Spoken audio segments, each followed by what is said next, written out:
I'm here. I'm here. My coffee was literally just finishing dripping into the cup, and I was like, but I need my coffee. Hello, everybody. Hello. How is everybody doing? First of all, welcome to the Unicorn Fam, Kristen. I don't know if you're here right now, but I had the little notification, so I wanted to shout out, say thank you for joining. So excited to get into this today, y'all. I love these. But first, well, let me just, oh, you are in here. Hi, Kristen. Welcome to the fam. Let me scroll through and see what I've missed. We have some tarot nerds and tarot dorks up in here. I love it. I love it.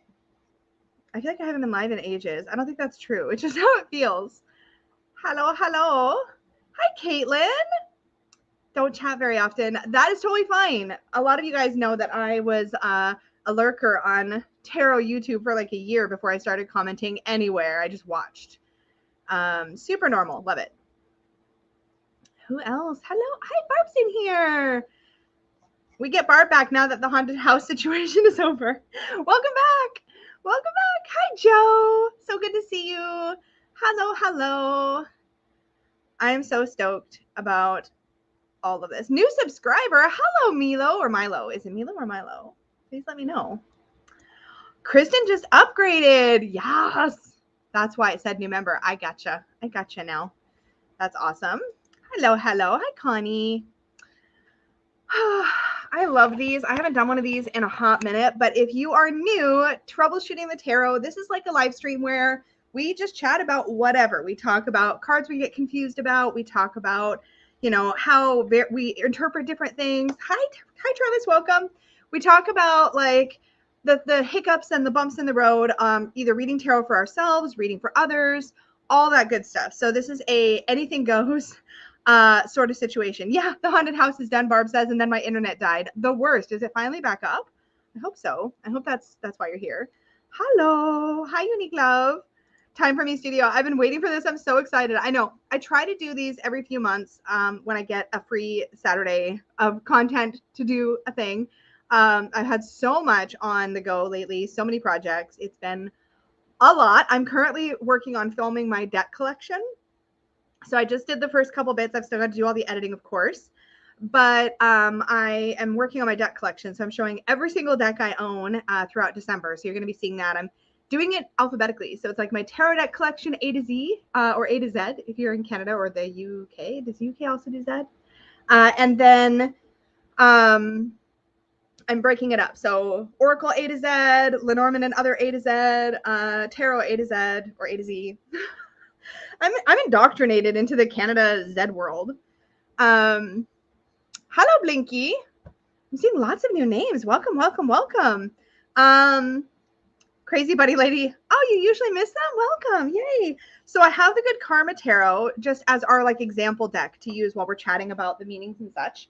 If you guys have not seen this, it is an adorable mass market deck. It is kind of glossy, so apologies. But it is so, don't get it out of order, Lisa. I put it in order so that I could find cards as we're talking about them. But it's really bright and colorful and fun and easy to read. Love it. Ultraviolet, I just watched Tarot Oracle and Dr. Mystical do their live collab that I've been waiting for, and I only caught the tail end. Oh, no. That sucks when that happens. Daff, it's perfect timing for me. I just finished the court card lesson on Tarot Bootcamp. Congrats. That one's a beefy one.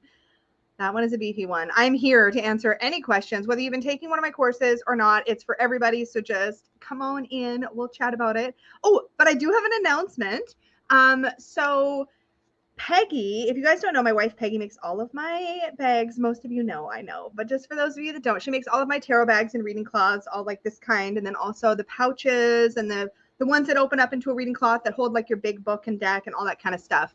Peggy makes all my stuff, and her shop, which is Sparks Creations on Etsy, is participating in Cyber Week this year. So I don't think she's done it before, but she usually has her big sale in October. But unfortunately, we were super distracted because we went to the Northwest Tarot Symposium.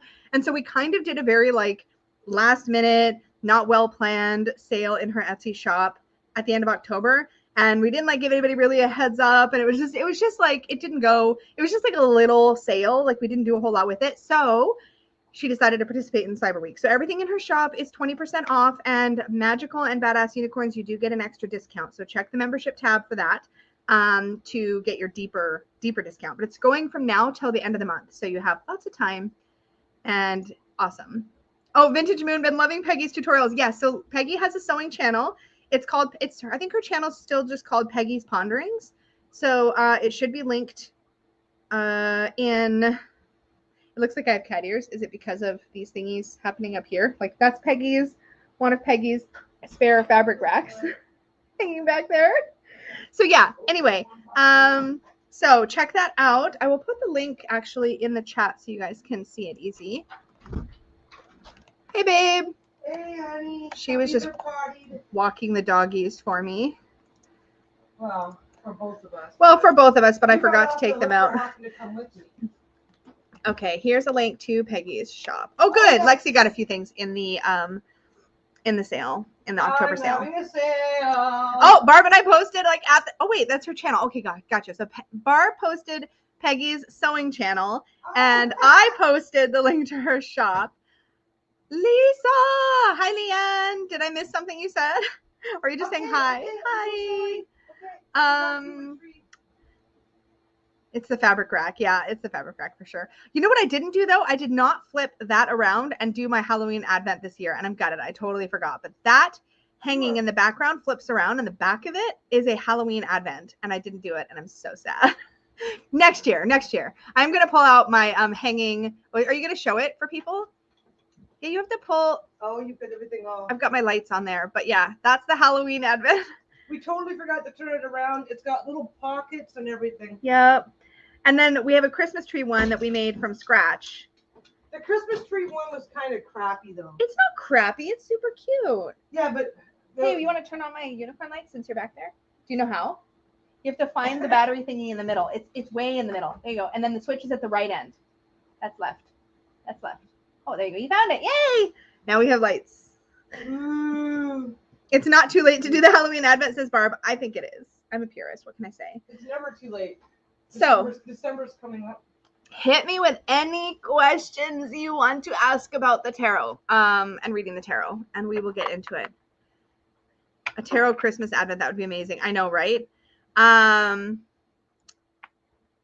can make that happen. I know, we're ridiculous.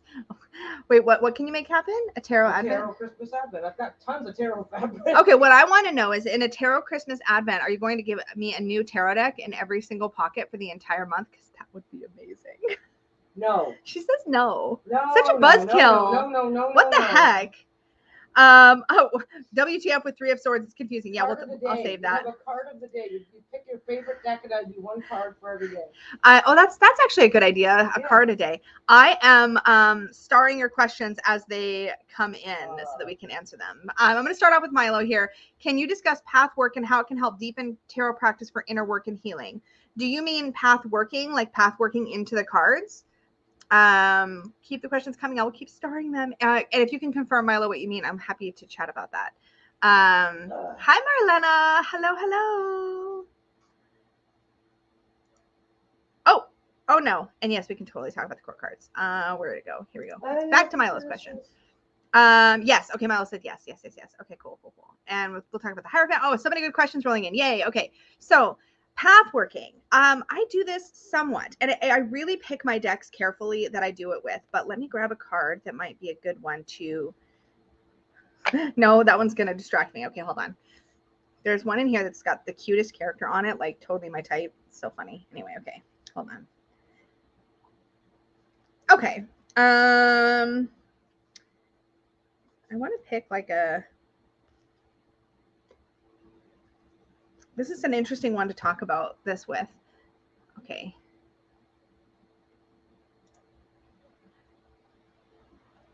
Oh my gosh, so many good questions. Okay, cool. So, okay, let's talk about, I don't want that one either. I'm being really picky because I want to like demonstrate. Okay, this might be a good one. All right. So there's a couple ways you can path work. This is a whole topic all by itself. But in general, when people are talking about path working, what they're talking about is sort of meditating on a card and visualizing that you're in that card. And you can interact with the character on the card, or you can see yourself as the character in the card. it's basically putting yourself into sort of a visualized 360-degree experience of that card. Now, there's different ways you can do this. You can literally just shuffle and randomly pull a card and choose to path work into that card and have an experience of that card, which can be a really good way to sort of learn more about it. But this can be really challenging for people who don't have an easy time visualizing. I'm a very visual thinker in general. Like if somebody starts telling me a story, I immediately start visualizing it. I'm very, very visual. So for me, this is very second nature, but there are a lot of people with which this would be a really stressful and frustrating experience because they just don't easily visualize. So I wanted to acknowledge that up front and go like, this is definitely not something that I think would be super effective for every single person out there. Visualizing is a skill I think you can build if you're interested in building it, but still, it's not a one size fits all sort of situation. But in this card, for example, oh, sorry, two things before I get distracted. The first thing is you can just shuffle and randomly draw. The second thing is you can also choose to work with a card intentionally. So like, let's say I'm trying to make a really important decision and I'm really feeling like I'm in that crossroads kind of energy. I could go through my deck and choose, in this deck, I would choose the Two of Swords. In the deck that I'm creating, I would choose the Lovers card, which I've called the choice card. But the idea is that I would pick a card that I feel represents the situation that I'm in or the energy I'm trying to understand. And then I would consciously go into this card. And in this case, I would go in and I would like visualize myself as this person at this crossroad, holding these two swords and like go into that experience, if that makes sense. So it can be really powerful in that way. Or like, what if you're going through a period of real sadness or grief? You could work with, say, the Five of Cups, and you could go in and have a conversation with this person and learn about their grief process and like how it's impacting them and how can that inform the way that you're moving through your process.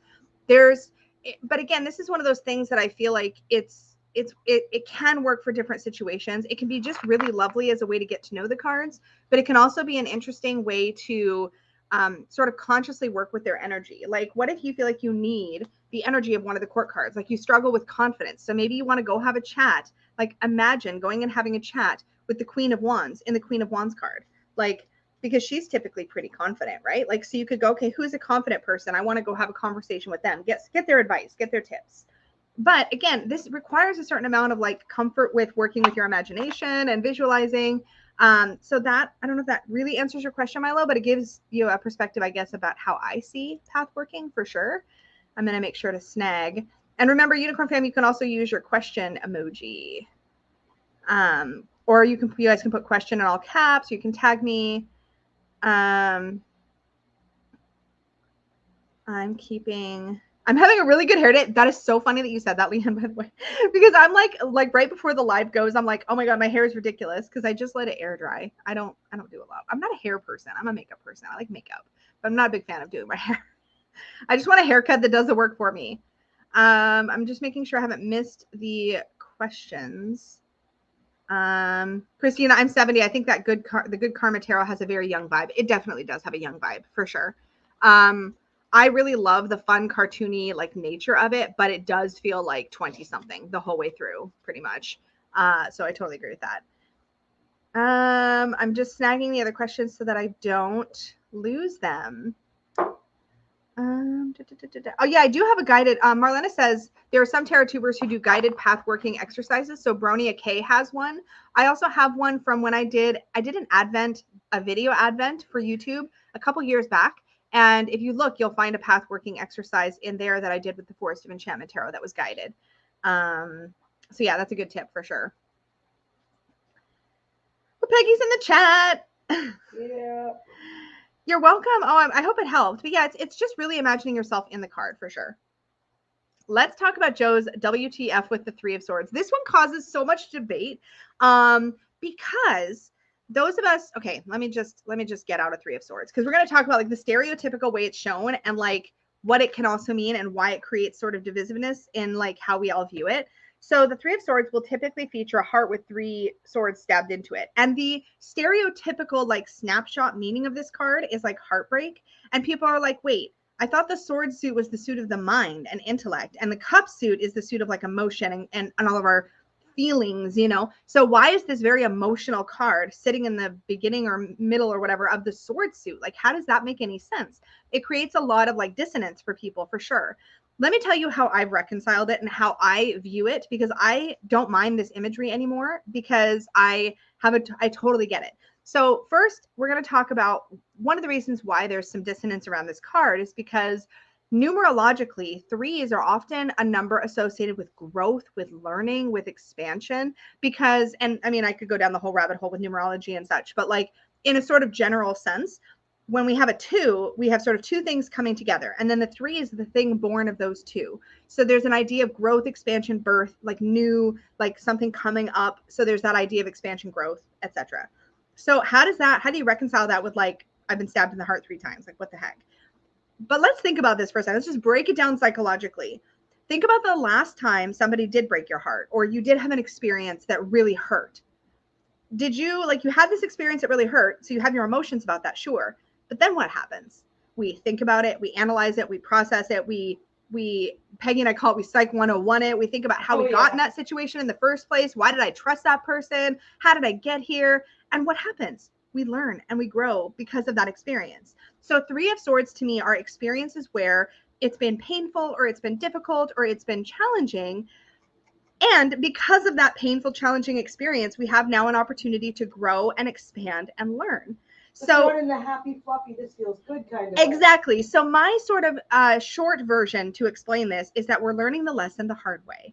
We're learning the lesson the hard way. We bring our difficulties, our pains, and our hurts.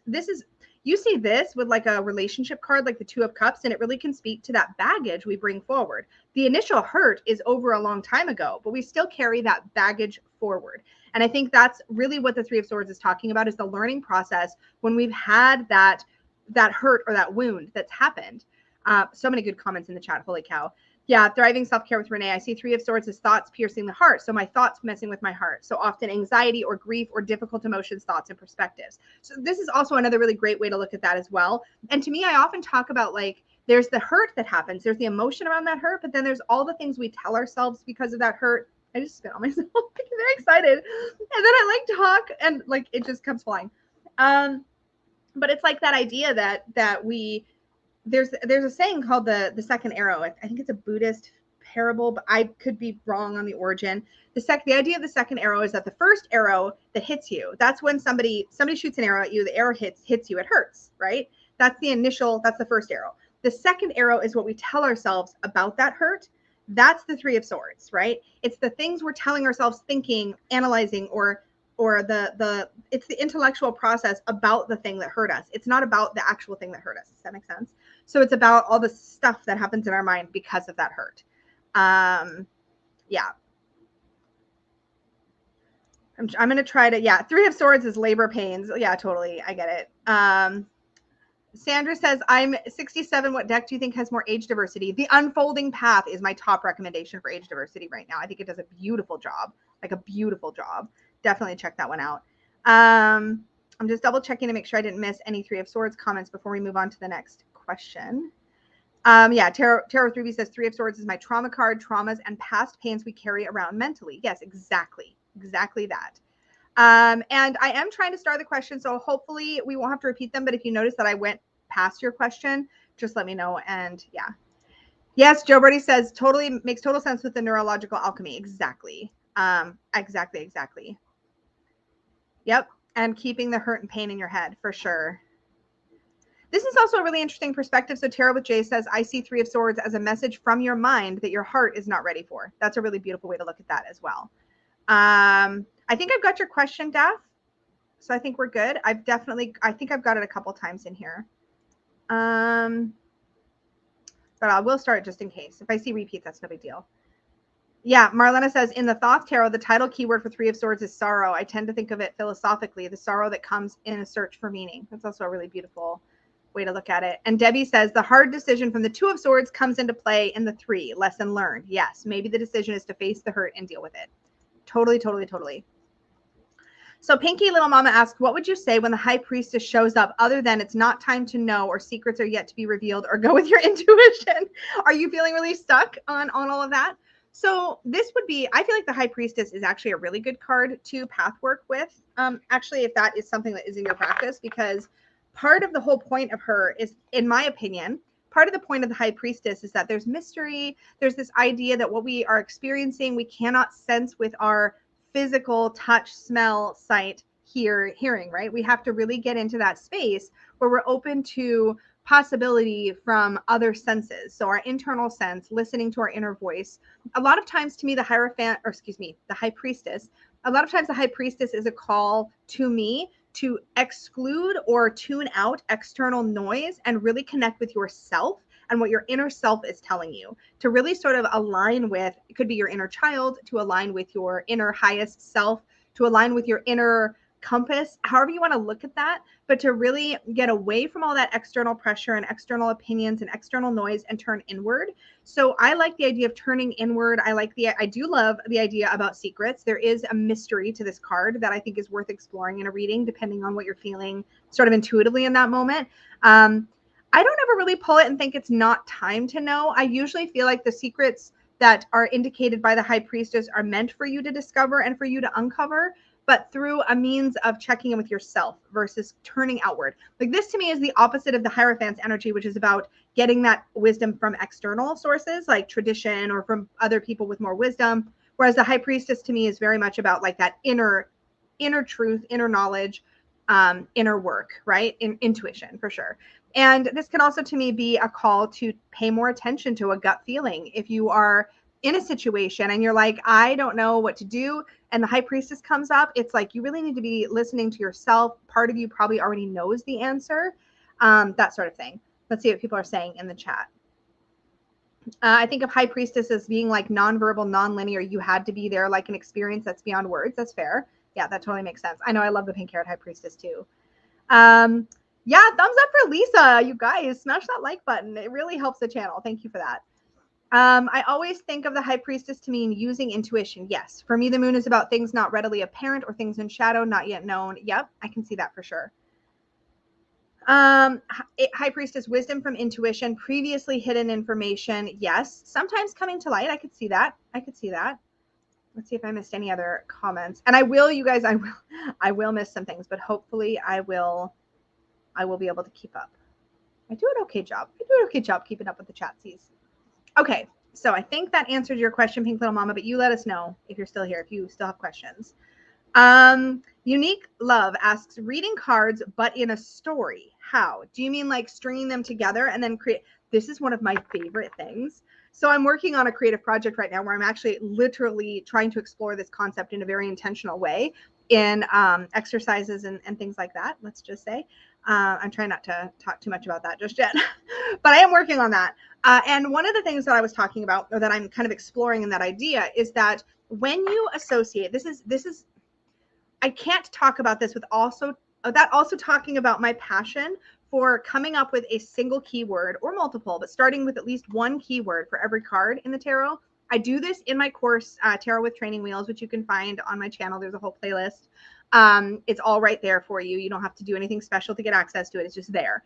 But in Tarot with Training Wheels, I teach a method, a single keyword method, and I share some of my favorite keywords, some of which have evolved even since that course. But if you can come up with a keyword or even two keywords to associate with every single card, for me in the Fool, it's risk, for example. The Magician is manifest. The High Priestess is intuition. The Empress is creation or growth or nurture, right? The Emperor is authority or control, whatever your keywords are, right? If you come up with a keyword for every single card and you sort of get comfortable with that word and you let it sort of get seated in your conscious mind and then eventually in your subconscious mind, then when you pull 3 cards in a row, I'm going to just keep them in order for now. So I pull the Fool and then the Magician and then the High Priestess. I have 3 words. I have risk, manifest, and intuition. So I would create a sentence from those 3 words. I would go, okay, if I want to manifest my future, I really need to be willing to take some risks and listen to my inner voice. Boom, there's a reading, right? So if you can, that is one of the ways that you can learn to and build the skill of putting your cards together without a spread, but just laying 6 cards down and giving yourself an answer. And so keywords are really great for that, particularly, and this is the thing that I think really, really matters, if those keywords make sense to you. It's very easy to pick up a deck that has keywords on it, but if those keywords don't work for you, or they don't make sense to you, or they don't come easily to you, then it's not going to be as effective. So one of the things I talk about in Tarot with Training Wheels, is while I am going to share with you my word, like the word that I like and why I like it, make sure it's a word that works for you and change it if it's not, right? Yeah, so really important to do that. And I think it really, really helps to put the cards together into a story. And here's a fun tip. You can do this in fiction. You can literally practice this method by coming up with your words and then draw 3 cards and write a little story, or draw 6 cards and write a little story using those keywords. Read that story back to yourself and ask yourself, does that teach me anything about the tarot? If you, like the one I just did, if I want to manifest the future that I want, I need to be willing to take risks and listen to my intuition, right?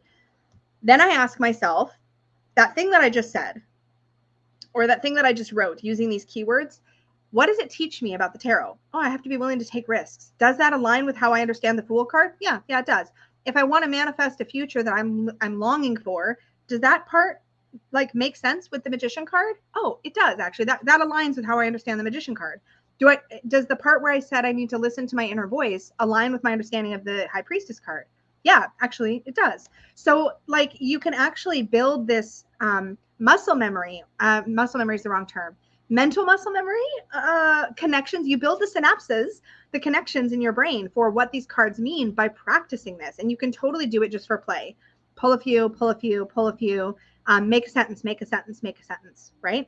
Yes, it is very, very much, I shouldn't say it's exactly because it's not exactly, but it's kind of like reading Lenormand in the sense that you just boom, boom, boom, word, word, word, make a sentence, and then let it build from there. And it really will build your confidence when you're reading for sure.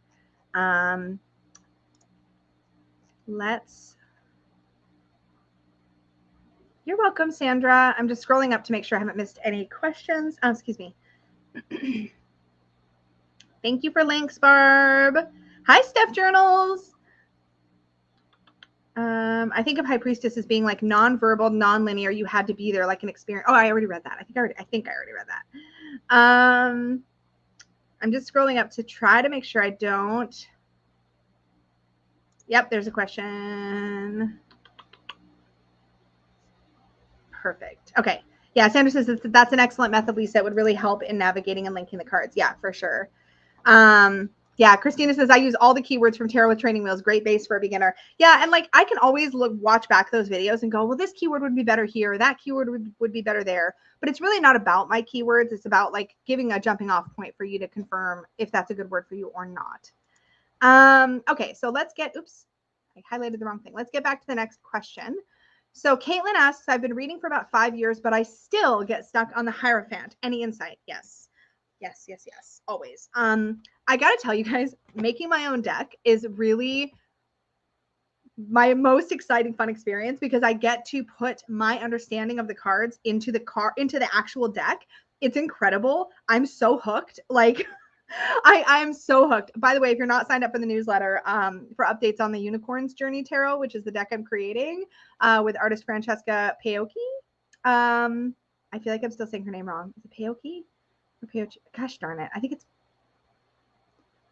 I'm definitely still saying it wrong. She told me how to pronounce it like once and I've forgotten. Anyways, with my tarot artist, we're working hard on the deck. And I just shared the Hierophant. No, did I share the Hierophant? Yes. I just shared the Hierophant card in the last newsletter. So the artwork that we've got is a working final artwork for now.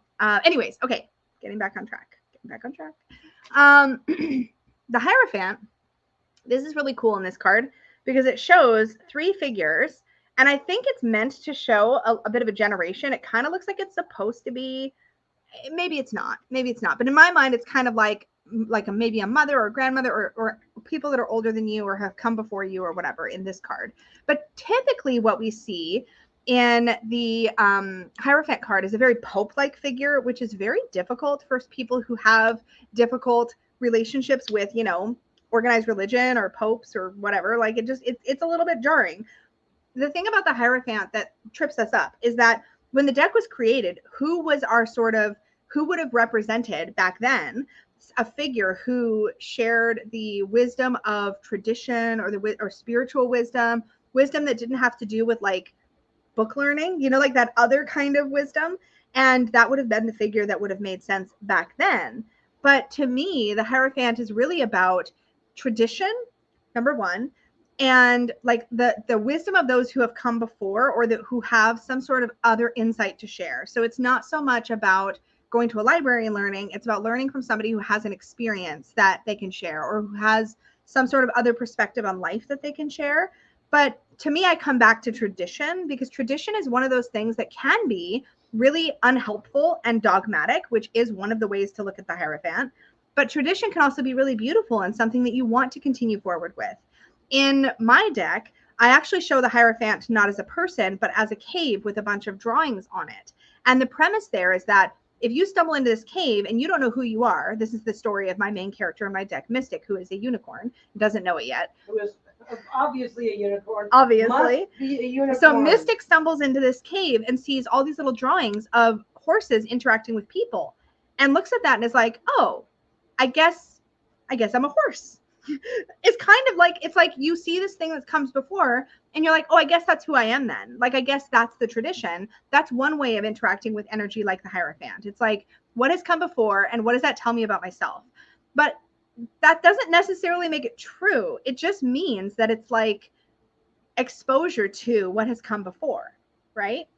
It's interesting to me. I really love unpacking the Hierophant because I think it gets a bad rap. But a lot of it is about your relationship with tradition, your relationship with societal structures, your relationship with dogma, or your relationship with religion, or your relationship with like how things have always been done in your family. Or if it's a job question, how has everything always been done at work? Like, what are the sort of things that have come before that are informing you and your life right now? I hope that's giving some food for thought. I'm just making sure. I feel like I just went down like a whole Hierophant soapbox moment. Yeah, I'm really stoked about my personal Hierophant because I wanted to give that different perspective on not necessarily seeing the Hierophant as somebody who's telling you what to do, because I think there's a lot of like people-y major arcana cards, and sometimes we can get lost in the energy of it a little bit, you know? So hopefully that helps. Oh, good. I'm glad it helped, Caitlin. Yay. Can we go over the court cards? I always trip up wondering if they are for the client or are the client. So let's back up on court cards a bit. This is one of those things, I can talk about this for a long time. So I will try to rein it in because we got a lot of questions. But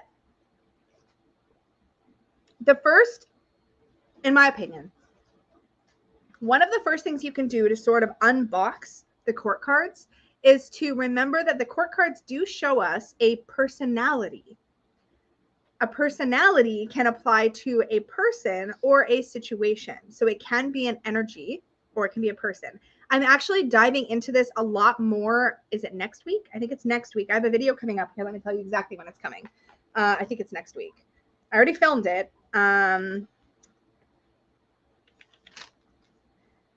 Not next week, week after next. So Tuesday, November 29th, I have a video coming out all about reading the court cards as an energy versus reading them as a person.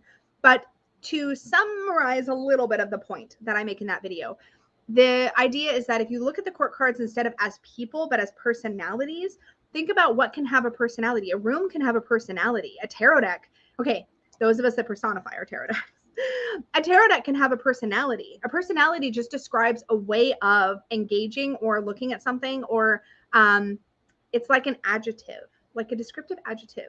So for example, let me grab out the Pentacles real quick.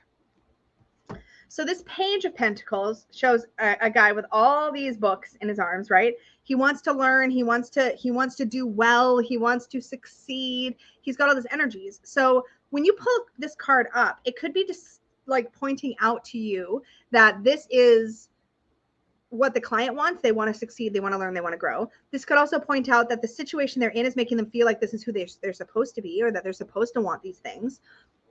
I will say, when you're reading for somebody else, in my opinion, this is where my readings get very intuitive and less just by the book. I don't have a system. And there are some tarot readers that will say, like, let's say you work with reversals. Some tarot readers will say that what would work really well is to have a system. So every time you draw the court card upright, for example, it means it's pointing to an aspect of your querent. And then every time you draw it reversed, it's an aspect of somebody else around that querent. I always find rules like that very limiting and very, it boxes things in for me. So my reading style says that I'm going to feel this out based on what I'm intuitively feeling about the querent in that situation, the question, the position of the card, the cards that are around it. So I feel my way through this, which I don't know if it's always a very helpful answer, but it is something that I think gets more natural the more that you do it.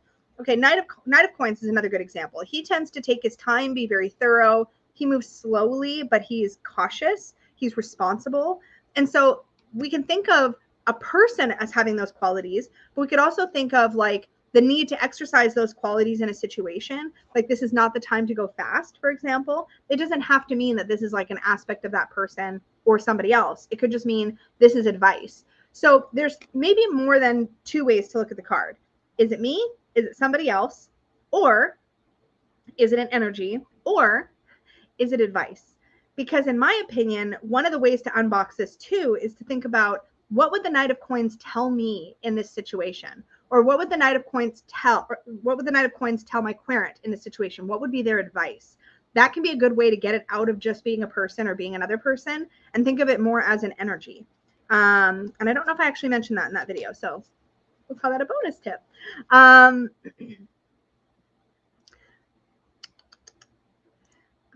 But yeah, that core card video is coming. It was requested last time I did Learn to Read Tarot with me. I just want to make sure. Yeah, Tarot with Jay. Mystic's Hierophant card is so expansive. You get to translate the symbols. What does the key open for you? Exactly. I'm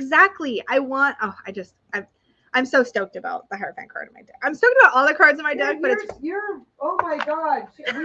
Try to shut me up. I dare you. Every single day, I'm going to have to strangle her or send her to somebody else's house for a while. I have a lot to say about the tarot, in case these videos don't make it incredibly obvious. Who would like to borrow my wife for a few days? And she'll tell you all about her deck, and I'll get a break. Yep. Yep. That's what's going to happen. Oh, you have no idea. I'm pretty sure I have an idea. Peggy has an idea. Y'all don't necessarily really know just how much I'm living and breathing this deck right now. You just don't know. Leanne asks, how important are keywords when learning for beginners? Well, I think it's important to acknowledge that everybody does have a different reading style. But in my opinion, keywords are essential if you personalize them. So I did have a whole TED talk on this a few minutes earlier in the live stream. But like, the reason I created the Tarot with Training Wheels method and the Tarot Bootcamp for Beginners method is because both allow you to create your own language for the tarot. And I think that's essential when you're trying to learn. If I tell you the Fool means risk and you don't get that from this card or it doesn't make sense to you, it's not going to work for you. Because every time you're drawing, you're going to be like, what does the Fool card mean again? Oh, somebody somewhere told me it meant risk. So I guess that's what it means. There's too many pathways for your brain to travel. But if you develop your own meaning, here's a good one, 2 of Wands. What does that mean? Like, there's a bunch of different common interpretations for this card. But for me, it's all about possibility and planning. So, but I can tell you that if you don't see that in this image or in the image of the card deck that you're working with, or you don't think that makes sense to you, it's not going to work. So I do think one of the reasons that keywords actually printed on tarot decks is such a divisive thing, it's such a controversial thing, like some people love it and some people hate it, is because if all of the keywords don't align with your understanding of that card, suddenly that deck won't work for you, or you'll get frustrated when you pull one where it's dissonant, where it doesn't make sense. I love keywords on Oracle decks because they give me a jumping off point, but that's because I don't already have an opinion about what this random butterfly card could mean. But I have opinions about the tarot. So if I have a tarot card that I pull and it has a keyword printed on it and I don't like that keyword, and especially if there's only one, I get irritated and frustrated because it doesn't align with how I read the tarot. Oh my God, Kyra's like, Peggy, send her here. Kyra would listen to me talking about my deck all damn day, and I love her for that. I love her for that. I'm cool with hearing about it. Yeah, Marlena too. Yeah, you guys are amazing. Thank you. Yeah. Ultraviolet Pisces, tarot cards don't have meanings. They have possible interpretations. Fight me. Not me. I totally agree. Any piece of writing, think about it. Okay, I know that tarot is not a piece of writing. I mean, we could argue that too, but let's just say any poem, any piece of artwork, those are all open to interpretation. Why do we have a community that loves having more than one deck as much as we do? Because we freaking love interpreting the tarot in different ways. That's why I'm so excited to make my own deck. I get to interpret it my way. I get to be the boss. It's incredible. I have too much power. Somebody take it away from me. It's just amazing. Peggy's just glaring at me. I I love interpreting is what I was going to say. I love interpreting the tarot. That's why I love working with different decks, because I love seeing other people's interpretations, other people's perspectives. And I learn from those even when I vehemently disagree with them. And I think that's what's so cool about having different decks. Yeah, Tesla Goth, it's not fortune telling, it's tarot analytics. I mean, kind of. I freaking love it. I love it. It's like ultimate people watching on your own time whenever you want, and nobody can argue with you about it. It's like in your library, you have all these things, and you can just pull it out and like have this interaction. It's amazing. Thriving self-care with Renee. You're not the boss of me. I know. I'm the boss of my tarot deck, though. That's what I meant. I'm the boss of the process, and it's really exciting. Well, everybody is the boss of their own personal process and interpretation. Yeah, totally. Which is that's why there's 1,000 different books, is because everybody has their own way of interpreting it. And I'm here for it. And it can get, especially when you're starting out, it can get really confusing as to what you should and shouldn't be paying attention to. Totally. I missed that whole court card dive. Should have waited to bake cookies. That's okay. You can watch it back. And I've got a whole video coming out on reading court cards as energy versus people in a couple weeks. So let me go up to the questions, and hopefully I answered that for you again. Tarot with Jay says, could you differentiate the Emperor, Hierophant, and King of Pentacles, the three of them? That's such a good question. Okay, let's do it. Let's talk about it. Emperor, Hierophant, and King of Pentacles. Where's the Hierophant? Oh no, my cards are all, okay, wait. Okay, we're good. No, we're good. Okay. So you could argue that you could also put every other king in here too, because all the kings bring a little bit of emperor energy with them. Because each king, if you think about it, is the emperor of his court, of his suit, right? He's the emperor. He's the little emperor of his suit. So the emperor to me is about authority. The Hierophant to me is about tradition. So let's unpack that a little bit between these two first. So for me, the Emperor, first of all, is associated with the number 4. And the number 4 is a number of stability and structure and like foundation. Things are solid. They're very set. So to me, there's that aspect to the Emperor, the aspect of control and of authority. But there's a dominion to the Emperor. There's something that he is, and I'm using the generic pronouns just to make it simple to know who I'm talking about. But the idea is that the Emperor is in control of something. There is something within their domain. They have a domain, right?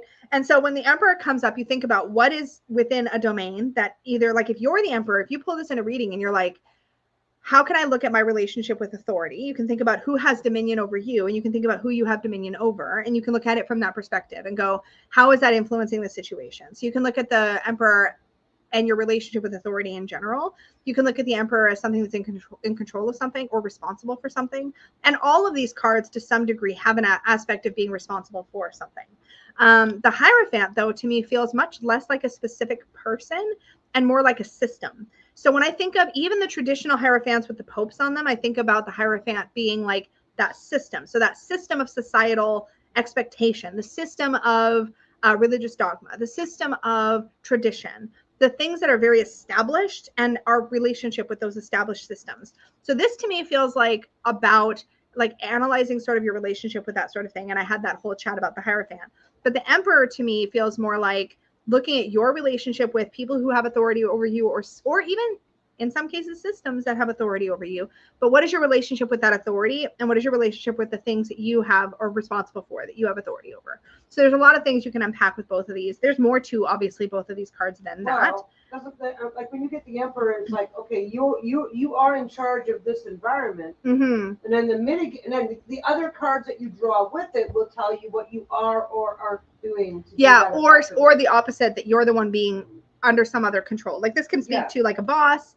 This could, that kind of thing, right? Yeah. Or having authority. It can also speak to. Because if it's the situation, so if it's in a position where it's like the influence is surrounding you, it's like, well, somebody else is in charge and you have to figure out how to deal with them. Yes. Versus you're the one in charge and you need to figure out how to lead or whatever. Yeah. Another good word for this is agency. This can also speak to the ways in which you look at the posture on this character. They're going to have good boundaries, right? They're going to be able to say no. So there's all these kinds of relationships around around how you take up space in the world that you can really look at with the Emperor as well, which I think is really cool. You can do that with other court cards also, but I think the Emperor has that very solid, like, you go around me, I'm not going around you kind of energy, right? Yeah, Joe Brody says, I also see Hierophant as your teachers and mentors and who and how you take guidance. 100% agree with this. Totally. My nose is so itchy. The King of Coins, to me, this is somebody who is wise because he's learned lessons over time, built skills, and has built those skills to a point where he has good advice to share, has wisdom to share, knows how to make good, responsible decisions, knows how to take care of the people that are around him in a practical way, like is going to be very grounded and set. So to me, he speaks to all the energy of the coin suit, the earthly suit, the mundane suit, right? And speaks to responsibility and speaks to resources. But this is somebody who's learned how to use their resources very, very well, responsibly and wisely, and has benefited from those choices. So you can think of this as somebody who would give you that kind of advice, or think of this as an energy around having built up skill over time and learned the lessons the hard way. The Emperor really doesn't speak to how somebody has ended up in authority, just that they are in authority. Does that make sense? You can have a real bad manager, for example, be an Emperor. It doesn't mean that they've necessarily earned it, but I feel like the King of Coins has definitely earned it, has earned their space in of authority or of wisdom in their suit. I hope that made some sense. I feel like I was just off to the races there. Yeah.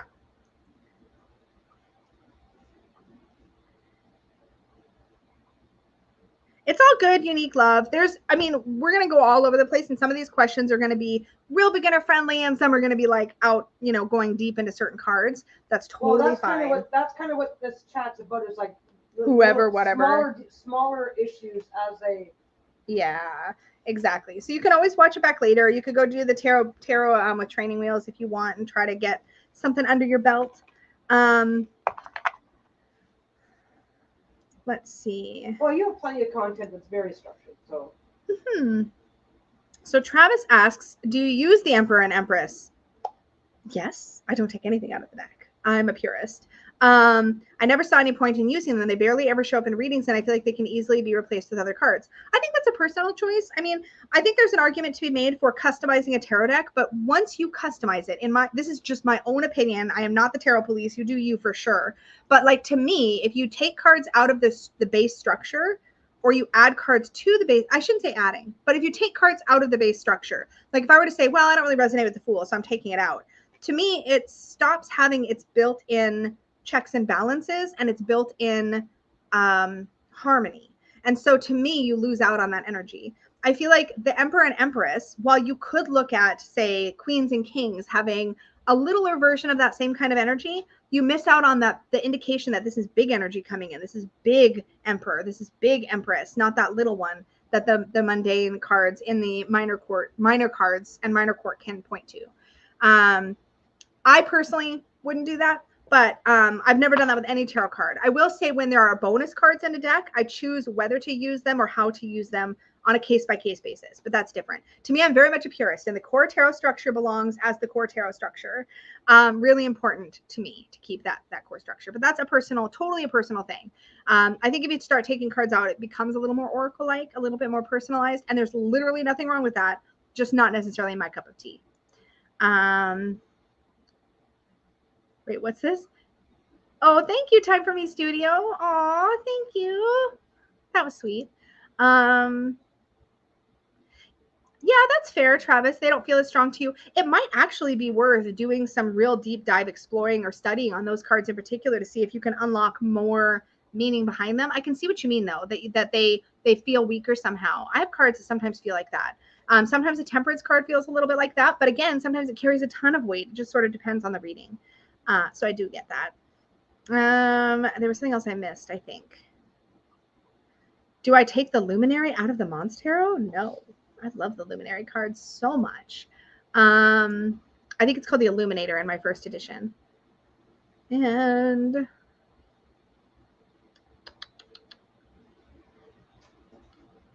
I'm loving that you guys are having a whole poetry side chat right now. The Hierophant to me has a lot of teacher energy, and it also depends on how it's illustrated in a deck, how I'm going to interpret it. That's one of the reasons why I love having different decks. The Hierophant card, for example, in some decks really speaks to spiritual teaching specifically in a way that I think is really beautiful. And so I'll lean into that. But then other times it speaks of like in this deck, the Hierophant just looks like regular people sharing their wisdom with each other, which is a very different vibe, right? So it really just depends. Making sure I didn't miss any other questions before I continue on. Okay, I think I'm good. Okay. So next question is from I'm Lovejoy. Hi, Lisa and Peggy. I get really confused when a page shows up. I think I'm confused with understanding the role of pages. Could you go over this? Happy to talk about pages. Pages are my favorite. I love pages. I identify really strongly with the Page of Cups myself. So let's pull out the Page of Cups. I was just about to say, for me, the pages represent like a certain immature or still in progress. Yes, totally. Look at Peggy fucking nailing it. Holy right, shit. I knew a thing. Amazing. You've been knowing things this whole time. Peggy knows so much more than she thinks she knows. It's amazing. I don't know as much as you know. So I got years on you though. Yeah. Hold on. Let's see. I want to make sure the chat's at the bottom. Okay. So Page of Cups. Oh, I don't like this Page of Cups. It's fine. It's just not what I want right now. Okay, let's talk about the Page of Swords. All of the pages. Okay, there's really interesting because there's two traditional sort of schools of thought. They're not really separate, but they do take a much different approach to the pages. One really old traditional way of looking at pages was to look at them as the messengers. Pure messengers. When the page comes up, yeah, when the page comes up, there's a message for you. So there's a lot there you can unpack if you want to use them that way. And if you're not liking using them in another way, that could be the way that works for you. So like, for example, in Bennabelle Wen's Spirit Keepers Tarot, she literally designed it so that if you draw a page, it had, at least in the first edition, I'm trying to think if the newer edition has this, but there was an envelope on the card. And that was your indication that you need to draw another card as your message.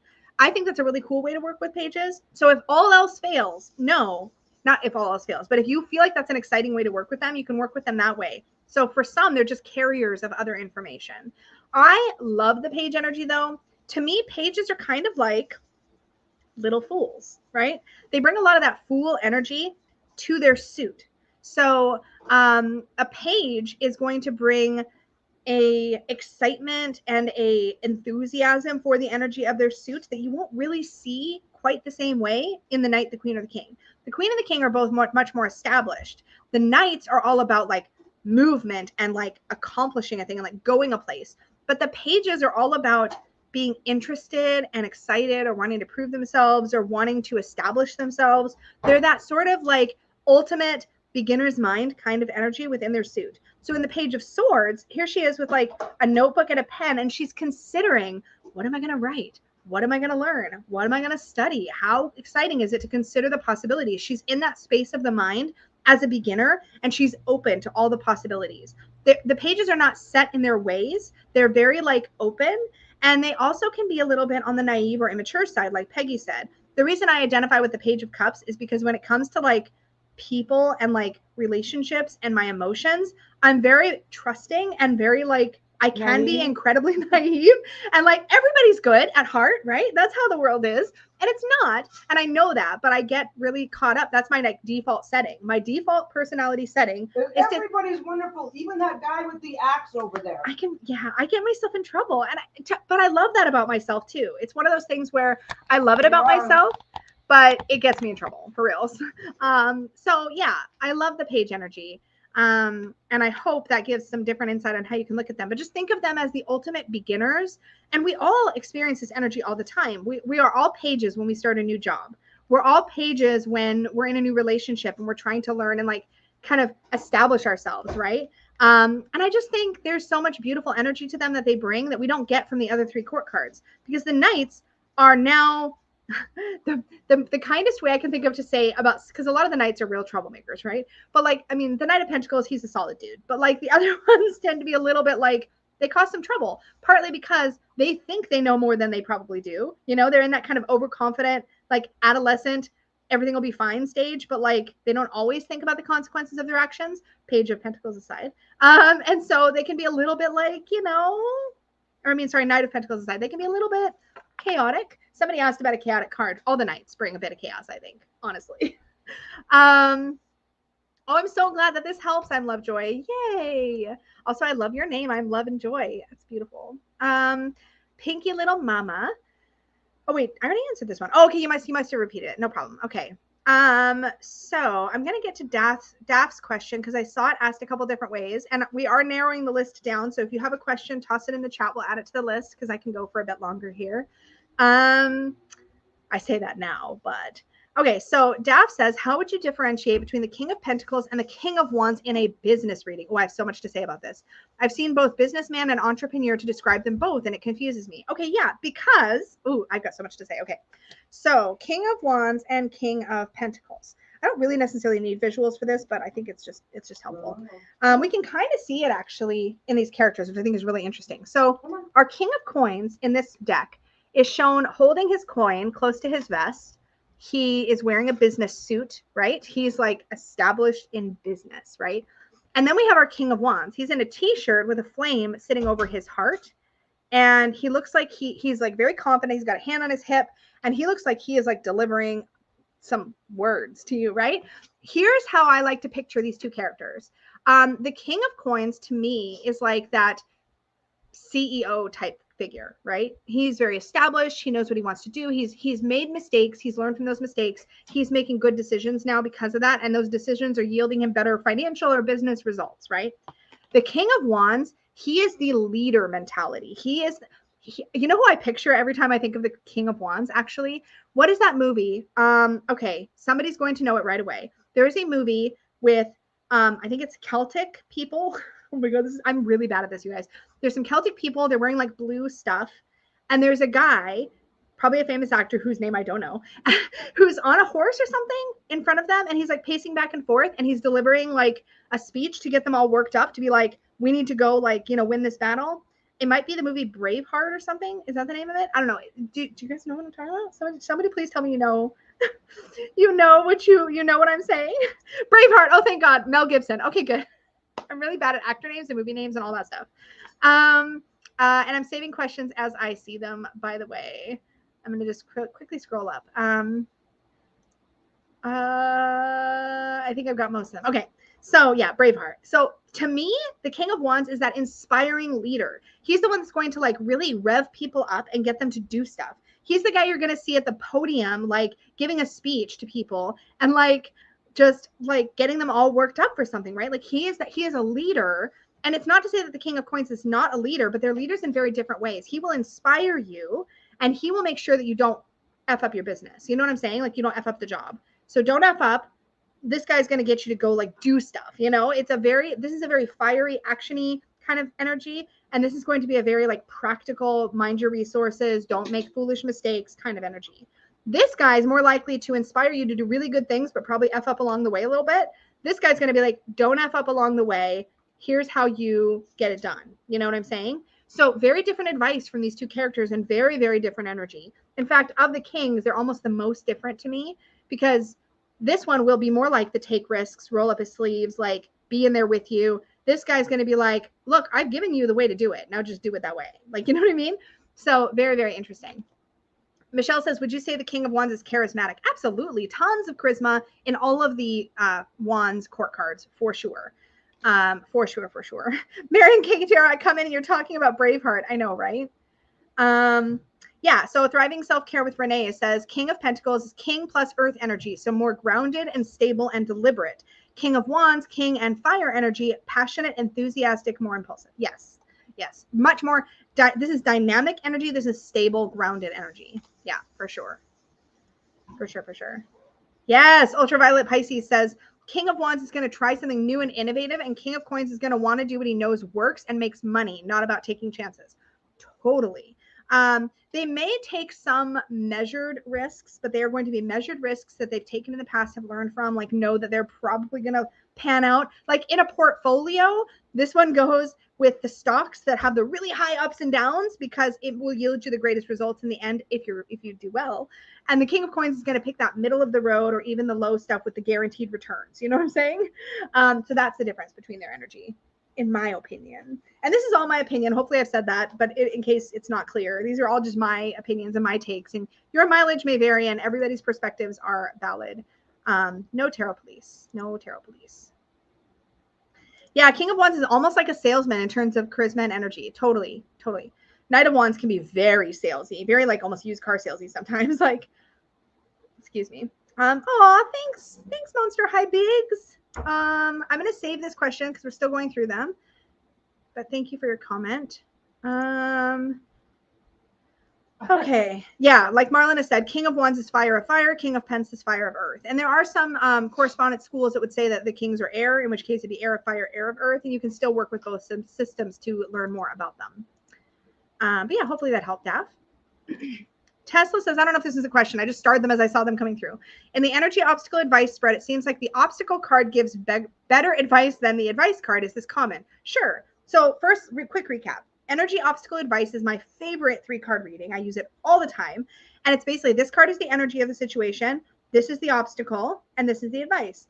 I often end up, when I do this reading for other people, I regularly end up giving tons of advice in the obstacle position because the thing you're trying to avoid, you're going to want to talk about how to avoid it, right? Like, this is an obstacle. Here's how you get around it. Here's how you avoid it. Here's how you learn from it. Here's how you bounce back from it, whatever. So there's going to be a ton of advice in that position. I think the advice card, I try to focus on tangible next steps. So if you're looking to differentiate the 2 cards, obstacle, how are we going to deal with the problem in this situation? Advice is tangible next steps. So you can have 2 pieces of advice and it's totally fine. But that's how I kind of think about it or interpret it, if that makes any sense. I think I did save your question, Kyra. Was about the queens, right? I got that one. And there was another one you asked too, I think, that I have in here. So hopefully that helps, Tesla. Mimi's Tarot and Gems. How do you distinguish between justice and judgment? This is one of my favorite comparisons because I get a little worked up about it because I had such a problem with these cards when I was newer to tarot. And I kept really, it was one of those things where I kind of kept struggling because let's just throw it out on the table for a second. Justice and judgment both are like kind of legal terms, right? So they both kind of make us think of like legal things and fairness and like all that kind of stuff. So let's unpack it. So my favorite keyword for the justice card. Sorry, real quick, before I get down the rabbit hole, I don't want to miss this. Pinky Little Mama says, would you describe the energy as the real issue in the spread? Yeah, I would say this kind of highlights what's going on right now. It's kind of a present energy sort of card. Yeah, and Renee says advice is how to work through the obstacle, taking into consideration the energy, or that's how it can work. And a lot of times I use that spread. Yeah. Okay. So sorry. Okay. I wanted to address that before I get going down the rabbit hole. And Suki, I have your question saved, so we will definitely get to that. So justice and judgment. Now, first things first, it's important to know that justice comes a lot earlier in the major arcana than judgment does. This is important because there's a reason the cards are in the order that they are, and they do tell a story. There is a journey through the major arcana, which I am excitedly illustrating in my own tarot deck, because you can really show that the progression. Anyway, sorry. I literally cannot stop. I warned you people. I literally cannot stop. I warned you people. I say good morning, and she's like, hi, it's Sunny. Oh, by the way, the sun card in my new deck, and that's how we start our day. Okay. Anyway, justice. Okay, so justice comes right after strength, right? It's interesting to me to point out that, well, right after strength, and then the hermit, and then the wheel, depending on your system. Okay, regardless. The thing about justice is that to me, this is about no bias. Okay, this is really important. Look at how the sword is straight. I actually get really annoyed by decks that illustrate the sword not being straight. It can be straight up and down, or it can be straight down, or it can be straight sideways. Do not have it all cattywampus, right? That makes no sense to me for the justice card, because to me, the whole point of justice is that there is no bias. And the only thing in the world that doesn't have bias is like the universe, I guess. It's to me, there's bias everywhere, right? People have bias. So the justice card to me isn't about somebody else deciding on your fate necessarily, although you can read this from a legal perspective, but that's a whole other rabbit hole. I will say that to me, justice is all about actual consequences. So my keyword for this is consequence, or consequences, but it's about a consequence to an action. It's literally like physics. It's like science. Like if you drop an egg that's not wrapped in anything or whatever, if you drop a raw egg from a high distance, it's going to fall and it's going to crack and it's going to break. you chose to drop the egg, that's the consequence, right? And earlier in the major arcana, there are choices that are made, right? So to me, this is the response to choices you've made. And it doesn't, or actions you've taken, or things that have happened. It's not a blame thing. And this is, I think, really, really important. It's definitely not a blame thing. It's not saying, well, you made this terrible decision and now you're going to suffer. It is also not that toxic, everything happens for a reason BS either. This is about every action has an equal and opposite reaction, right? It's science. That's kind of how I like to think of it. It's very neutral energy that is simply pointing out that there is something going on that is a direct result of a previous action or decision. And so that to me is where I go with the Justice card. So the Judgment card, however, this is an exciting card, but I struggled with it for a long time because it's very easy to look at this card at face value, read the word judgment, and think of the way that we use judgment in conversation in everyday situations. Oh, that person's judging me. I'm judging that person, or I was just judged. I don't like being judged. Nobody should judge me. And then you also think about the fact that it's often illustrated as like this angel calling up souls to heaven, and that is like the ultimate judgment in like Christian mysticism and such, right? Okay. Not a great image. You're like, I don't want to be judged. No, that's not what this card is about. In my opinion, don't fight me on this. It's fine. But in my opinion, judgment is a call. You'll often see a trumpet or some kind of invitation energy, a call. Judgment is a call to step up from whatever level of way you've been living to a higher level, to a better level, to a level more in alignment with your highest self or your purpose, or however you want to look at that. But to me, one of my favorite words for judgment is evolve or evolution. You can look at this as a rebirth card, but there is an opportunity with judgment to make a choice and step into a new way of living your life. Let's say you've always lived your life as somebody who is convinced that the world is out to get you. You feel really, you're like in a victim mentality. Judgment can be a call to stop doing that and to start living as somebody who is taking responsibility for your choices and is not going to be in that space.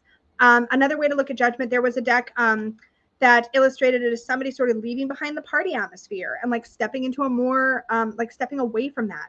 There's a lot here about making a conscious decision to leave our past behind and step into a new way of living our lives. So there's a lot about judgment being about that rebirth or that conscious choice to level up your life. But the interesting thing about judgment is you don't have to do it. It's an invitation. It's a call to action.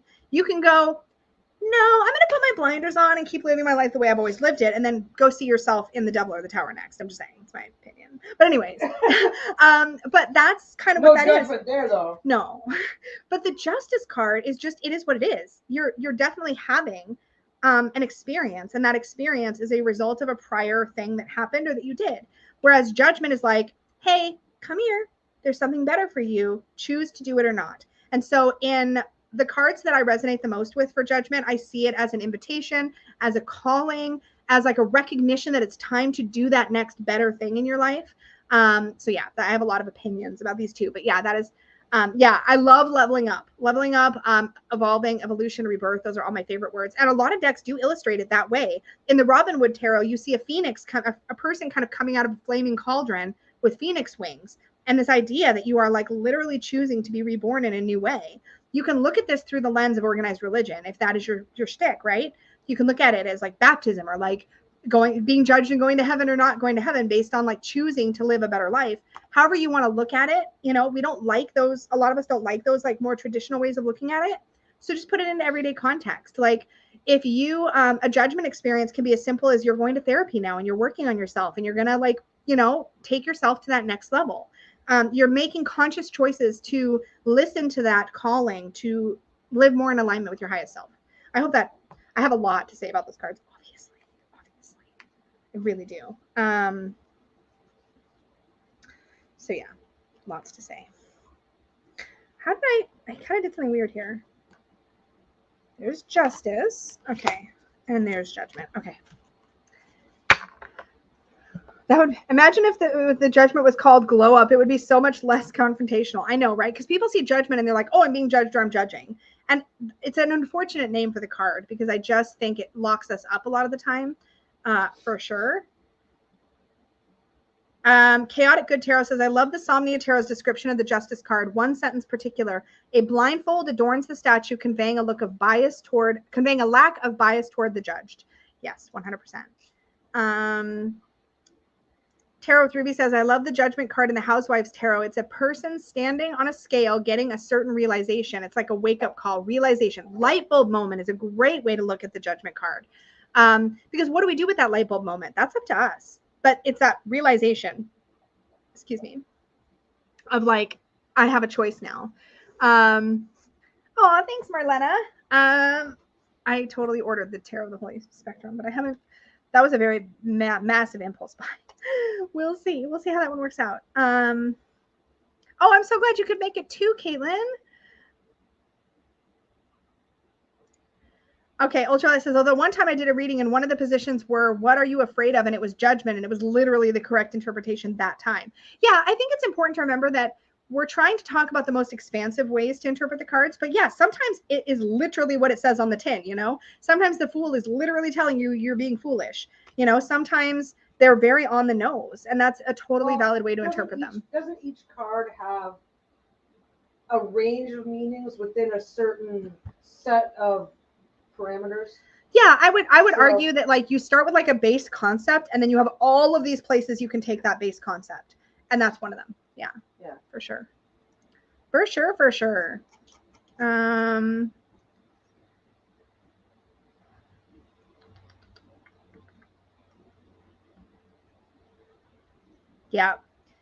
Yeah, Amethyst Ascension. Yes, I look at it as like an ascension moment, not ascension, but about something in your life. Yeah, I totally get what you mean by that, for sure. Okay. Oh, that was that one. Okay. Next up, we have Pinky Little Mama. The real question that I have is how to read cards like gossip. I just can read them as spiritual enlightenment, no tea whatsoever. Oh no, dude, you can totally gossip with your tarot cards. Marlena and I were watching Love is Blind, the finale. And as we were watching Love is Blind, we were watching it simultaneously. We would pause it and we would pull cards to see how's this going to work out? Who's going to say yes? Who's going to say no? It was super fun. You can totally read your cards in a playful way. And I'm going to be doing a whole series about Playful Tarot next year. So keep an eye on that. But we will be playing with the cards a lot more. It doesn't always have to be deep. Sometimes it's literally just for fun, and that's totally fine. Some people really, really, really frown on that because these are intense spiritual tools. And while I agree they can and I think really shine in that way, you can totally use them you can totally just play. You can totally play. Yeah, Tarot with Ruby. I love watching readings on drama and gossip. I do political tarot readings, and that's so much fun. Oh my God, that's like the furthest thing from fun for me. But I do love the gossip stuff. Yeah, anything like pop culture wise, it can be fun to read on. I haven't done it. I think that was the first time I've talked about it a lot, but I can't remember actually having done it until I did it with Marlena while we were watching Love is Blind, with the exception of the fact that Danny and Dustin and he had to remind me of this because I totally forgot. Danny, Dustin, and I did a Game of Thrones reading about the finale, before the finale of Game of Thrones, because we all bonded over Game of Thrones. That was like our first thing. So one of our very first ever 3 Fat Readers episodes was us having done a reading about. That was your very first one. I think our first one, maybe it might have been. I think we had 2 Game of Thrones related episodes in the beginning. We had one talking about the deck, and I think we had 2. I think your very first 3 Fat Readers was definitely about the Game of Thrones. It was about Game of Thrones for sure. And I think you were talking about. You have a better memory than me, so I trust you. You may have covered both things at the same time. Is that you were talking about I think you were talking about the Game of Thrones as the show. Yeah. And then we're really excited that there was a deck coming out. Mm-hmm. And I think one of the. You were talking about the show in general, and I think you were also talking about trying to guess which character was going to be represented in which card. I think. Yeah, I'd have to go back and look. People with better memories than me are going to have to double check on that, but I think that was a lot of what your talk was about. This is so funny. Ultraviolet Pisces, Peggy. I'm not sure if I know what I'm talking about here, and then Peggy totally nails it. That's what she does all the time. It's great. Yeah, she's got a really, really good grasp on the tarot for sure. Let's see. Okay. What court card represents chaos? All the knights to a degree except the Knight of Pentacles. Are you coming to sit? For a minute. Peggy's going to join us. So you know what my problem is? You have so many. Do you want me to start listing them or? my tarot problem. Besides you. What do you mean besides me? What the hell? No, is I that? like. Okay. By the way, if you guys didn't know, we're gonna have Sunday shenanigan chat starting everybody's next year mileage varies when it comes to how they perceive what their meanings within their decks and stuff like that to begin with. But you have been doing tarot for so. You make me feel really old. Okay, stop with the so's. So. No, it's like it's very unlikely that I'm going to catch up. Yeah. Which is fine. It's fine. Well, that's just a time it's thing. Fine. Yeah. But with that in mind, it's like, oh, I'm not going to try to out-expert you. That would just be silly. No, we'd fight. We wouldn't fight. No, we wouldn't fight. I'm teasing. Oh wait, is Linda here? There she is. At some point, Peggy may have to admit that she isn't a noob or not. I figure I'm still, as long as there's cards that I still have to reliably look up every single time or ask her, what's then that card I'm again? probably still a noob. But I will say, the moment I remind you about the card, you're like, oh yeah, it means this. Yeah, I usually, and that's fine. I don't mind. I really don't mind. I do a reading and I sit down and I go over the cards and I say, hey, honey, I did this reading. And then I'll tell her about the reading. And she'll go, yeah, that sounds about right. Yeah. So I'm not doing badly. I'm just doing it a little slower with a little bit more reference for her. Yeah, there you go. I don't mind. Yeah, that's fair enough. But anyway. Yeah. So we were talking about, let me go back to the question. I lost it. Here we go. Oh yeah. Hi, Linda. What court cards represent chaos? Okay, so my opinion, the Knights are all there to be shit disturbers. All of them except for the Knight of Pentacles. The Knight of Cups shit disturbs in the romance department. The Knight of Wands shit disturbs like just everything. The Knight of Swords shit disturbs like in communication and intellectual and like with people and stuff, like very like impulsive energy in the Knights. So I say there's a certain amount of chaos, but the ultimate chaos is, I think, the Tower. Your whole world is thrown into chaos in the Tower card. Oh, but you said court card. Okay, so yeah, if I had to pick just one. No, I think all the Knights, because the Knight of Pentacles is not remotely chaotic. He's like the opposite of chaotic. But he still doesn't have experience. So even though he's putting his best foot forward, he can still fuck it up just by lack of experience. But he compensates for his lack of experience by moving very slowly and cautiously and being responsible and planning ahead. Yeah, but sometimes so he doesn't cause chaos. But sometimes moving too slowly can screw things up. True, they can be really stubborn and stuck in their ways and create chaos by not moving forward enough. Okay, look, are we gonna fight about tarot now? Not no more, because you just proved that I was right. I did that because I love you. I found a way. Okay. Intentional chaos, though. Yeah, that's I feel like the intentional chaos maker would probably be more like the Knight of Wands, because he really likes to go in. Let's go do the things. Yeah, that guy. Yeah, that's you a lot of the time. See, so I was right and you were wrong. It's true.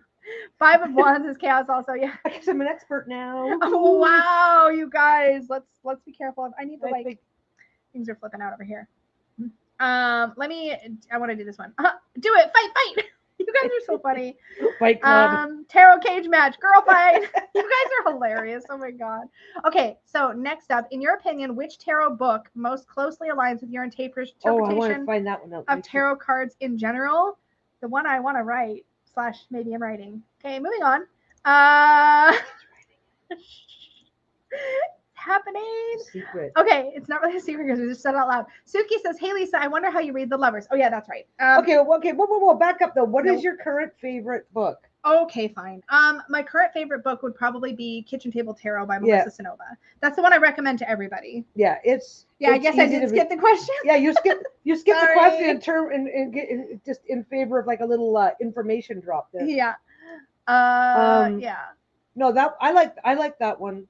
The entries are long, but I don't think the way long. she writes. You've never read like frickin' Benabel Wen's book, Holistic Tarot. I'm afraid of Benabel's book.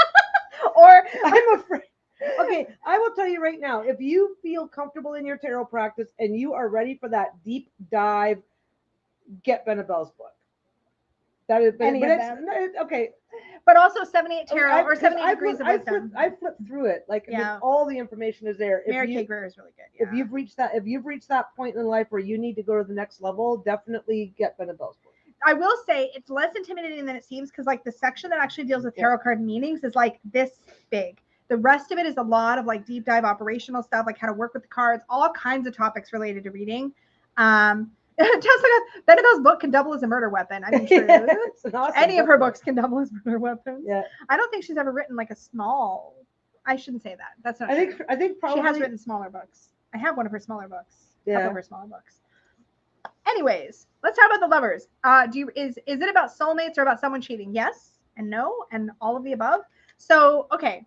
First off, my rant on the fact that the lovers card is ultimately first about decisions, choices, big choices, the choices that change your life. Because in traditional decks in the Marseille originally, you would have a person trying to choose between two women. You can certainly look at that as a cheating card for sure, if that is like where your intuition is leading you. But the idea there is that the person is trying to choose their life partner, and what they choose will inform their life for the rest of their life. And that is the kind of choices we see represented by the lovers card. Even if there's not two people you're trying to choose between, the person you pick to spend the rest of your life with will completely change your life. I mean, look at the situation I'm in now. The trajectory Look of what my happened life. to her. Don't leave me, guys. Don't leave me. I'm just kidding. I'm just playing. I love you. But my life looks completely different because Peggy's in it. My life would not. My life would not. Talking shit show. It's been great. But so it is completely. Okay, that's interesting though, because I mean, thinking back to when the tarot was first developed. Yeah. Because I mean, when you think of the historical period that tarot came from, most people did not marry based on love. They married based on social status, Political alliances, social status. And don't forget the tarot was about kings and queens, and yeah.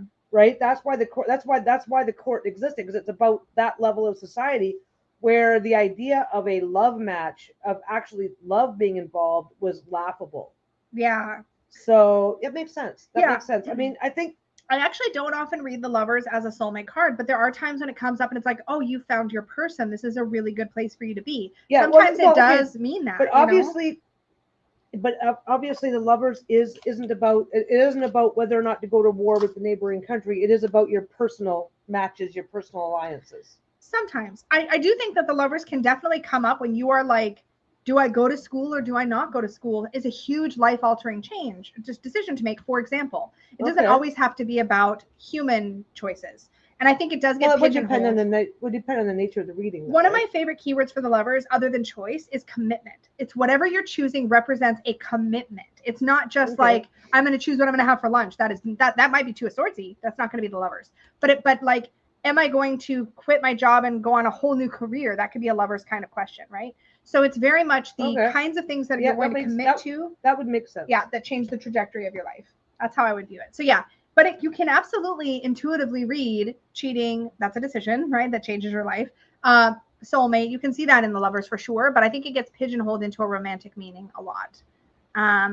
Yeah, Marlena says, the lovers card is associated with Gemini. It's a very important card to me. I often read it as having to do with the aspect of self and relationship with self. It's a really important thing for sure. Yeah. Yeah, Kyra says it's like commitment as like committing to your choice. I'm choosing this card and I'm moving forward with commitment on this choice. Yeah, in the Unicorn's Journey Tarot. I'm sorry, I can't help it. Mystic is on a path. No, we're going to stop. You can help it. Just stop. Okay, move on next. Can she do it? Can she do it? Mystic is on a path. Mystic is on a path. And the path is forking, and Mystic is going to choose to go to this life or that life. And that choice will have consequences for my main character, Mystic, right? So you can choose. You're choosing a very distinct path to walk on, whether it's this person or that person, to marry, to not to marry, to cheat, not to cheat. Like however you want to view it, yeah, you're committing to that choice, and it's going to have a consequence, good or bad, down the road for you. Thus, later on, the Justice card. Yeah. Right? Yeah, Thriving Self-Care with Renee. For me, lovers is about relationships, not just romantic, though commitment might be a key word about choices that actually resonates with me. Oh, good. I feel like commitment bridges the gap between the school of thought that's like the lovers is choice and the school of thought that the lovers is love. And commitment is, I think, a really beautiful bridge between those two ideas, for sure. Ultraviolet, bye. I'm coming back.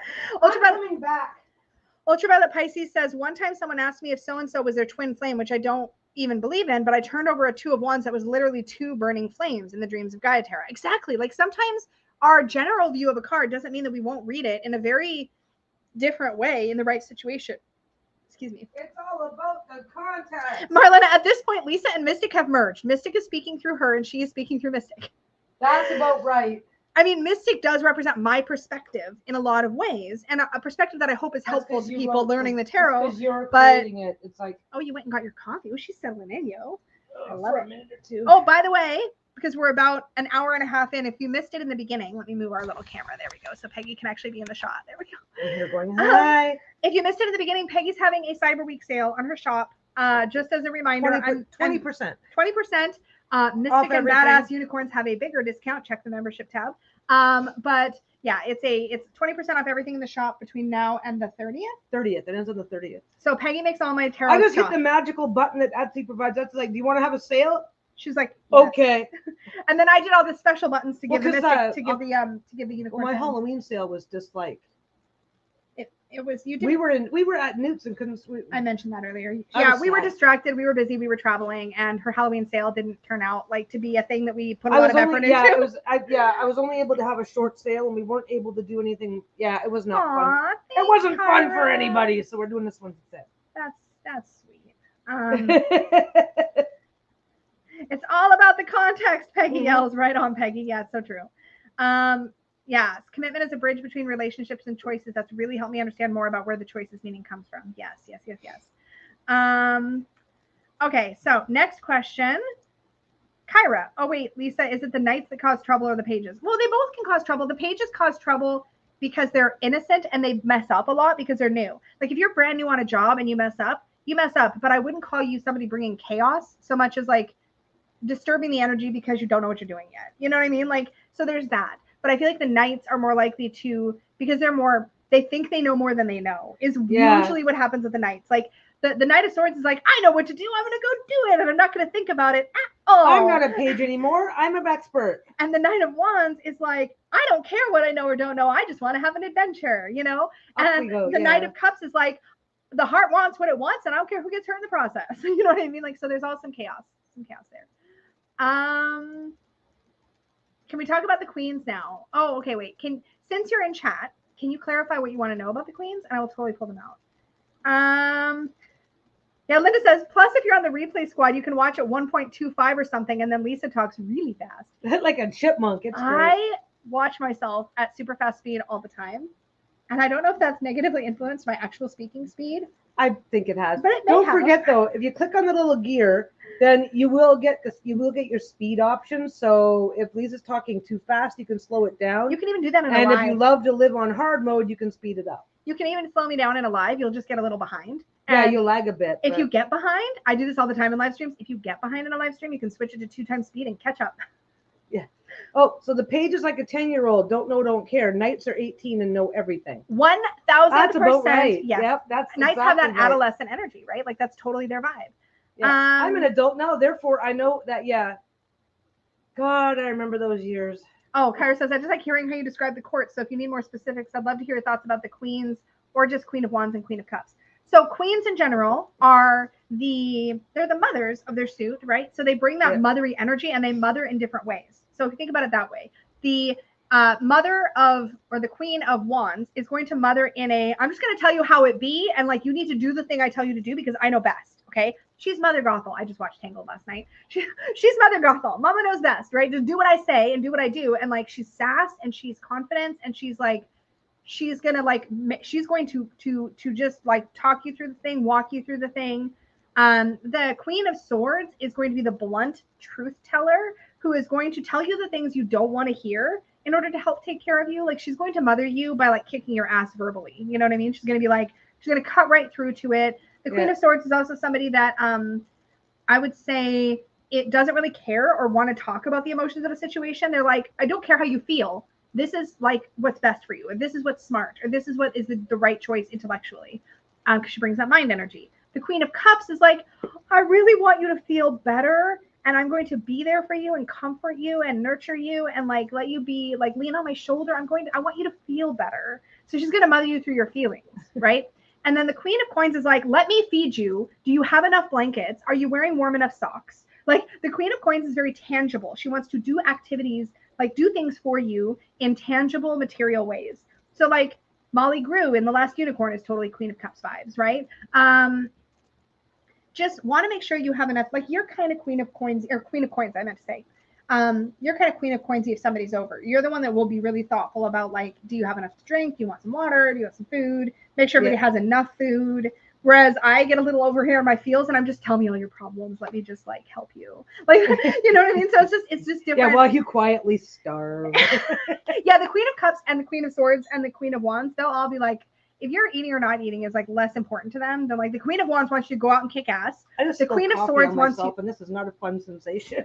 the Queen of Wands will be like, just go out and get things done. Like do good things, you know, go out there and do well. You know, stand up for yourself, do all that. The Queen of Swords is like, be honest with yourself. Don't you lie to yourself. Do not live in your daydreams. Get here and think about things, like be smart, right?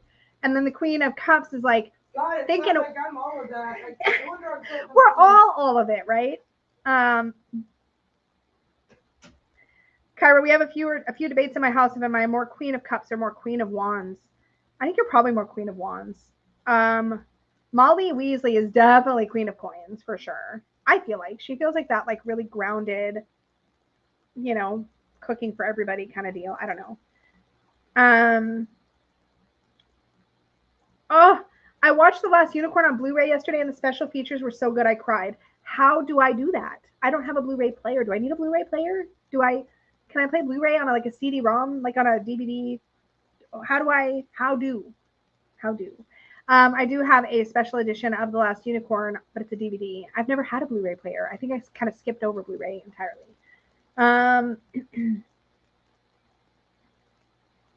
Yeah, Queen of Cups is sort of like also like she's psychic, so she might be distant because she's in the future rather than present. Yeah, Queen of Cups can be a lot more like floaty for sure. All the cups can. Yeah, Queen of Coins will bring soup and socks. Yes. Oh gosh. I'm just going to answer this right now while I'm thinking about it. What is your current favorite mass market oracle? I just filmed my oracle deck collection last night. I think if I had to pick my favorite mass market oracle,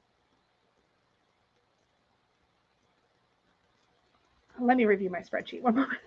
I want to say it's going to be the When My Soul Whispered oracle deck, which is now mass market. It was originally indie. Let me click on oracles and to make sure I'm not leaving anybody out. That's one of my best all-rounders. That's mass market. A lot of my best workhorse oracle decks are actually indie. That one is mass market. It's really good. Doing a quick scan, I think that's still true. I think it's going to be the When My Soul Whispered oracle. Ooh, or the Tao oracle. Oh my gosh, the Tao oracle is so good. When My Soul Whispered and the Tao are probably tied for first for me. The Tao oracle has been my go-to universal workhorse oracle deck for a lot longer than When My Soul Whispered, but I really love When My Soul Whispered too. And it's got the chakra element that kind of gives it that different layer that I like. Those are probably my favorites. Okay, wait, you can play DVDs on Blu-ray players, I think, but you cannot play Blu-rays on a DVD player. That makes sense. Yeah, people are using their Xbox and stuff and PlayStation or something for Blu-ray. I've never had those. I've only ever had like Nintendo stuff, really. Okay, next question. Monster High Biggs. I have no idea if you're still here because this was like a while ago, but you said, I'm a big fan of you, Lisa. Thank you. I'm learning tarot and meanings seem confusing. What is the difference between the King of Swords and the King of Cups when it comes to love? Oh, this is an easy one. The King of Swords will do what he thinks is best in a romantic situation, even if that means it's going to hurt him or the other person if he thinks it's best. Okay, so the King of Swords would be the type of person in a relationship who, if he thinks he's bad for you, he will cut it off. If he thinks you're bad for him, he will cut it off, right? He will make the best long-term strategic decision in love that he can. Whereas, so he's going to bring a more analytical mind, a more psychological mind. He's going to think things through from a mental place. The King of Cups is going to think things through in a more emotional, nurturing kind of way. So he's going to think of like, he's going to feel his way through the situation in that relationship. Oh, Peggy's over there now. He's going to feel his way through, whereas the King of Swords will think his way through. And that's true of any of the courts of their suits. The Cup suit will always feel their way through things. The Sword suit will always think their way through things. And so King of Swords can much more easily compartmentalize the emotions of a situation to make the decision they feel is best. The King of Cups has a harder time with that. So they're going to struggle more with the tug and pull of their emotions. Oh no, I just unstarted comment and now I've lost it. I don't know where it went. Oops. I lost a question. I'm sorry. If I missed your question, feel free to repost it. Elizabeth Forney asks, question about reading. Oh, damn it. I unstarted again. I didn't mean to do that. Okay. Question about reading ethics. If someone needs permission to tap into another person's energy, how does that work in a relationship type reading? For example, someone has a crush. So here's how I handle this ethically.